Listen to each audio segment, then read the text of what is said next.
Bitta okamiz Polshada anjamir kuzatar ekanlar. Oka mana shu to'qotining katolikni anjamiri reklama qilasiz, haqiqatan ko'ryapman.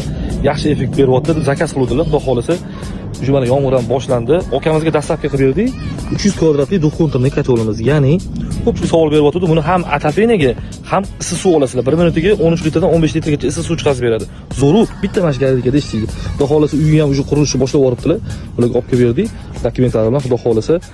Okalar bosib olgan joyi kommunalka gazga to'lovli 30-40%, pasti 50% gacha ekonom bo'ladi xudo xolasa. Realni bor narsa, effekti zo'r narsa. Ko'pchilik xonadonga ustunovka ham qilib beramiz biz o'zimiz. Sovuq suv kiradi, issiq suv chiqadi. Obratniklar bilan qo'yib yuborsanglar, vaqti maza qilasizlar. Podacha obratkasi. Xudo xolasa aka ko'rayotgan bo'lsangiz, inshaalloh o'g'lingizga topshirib olamiz. Xudo xolasa siz bilan telefonlashib turamiz. Ya'ni o'g'lingiz bilan o'zingiz kelsangiz, yana telefonlashamiz. Ishlayotgan jarayonni kelib yana video qilamiz. Xudo xolasa muammo bo'lmagan qilib cho'tcha qilib o'g'lingizga hozir topshiramiz. O'rtoqlar, videoga like bosasizlar, yaqinlarga ulashib qo'ysanglar, kelayotgan qishga ancha-muncha gazga kam to'laysizlar. Kerak bo'lsa zakaz berasizlar, xudo xolasa yetgan joylarga dastlabki qilib beramiz.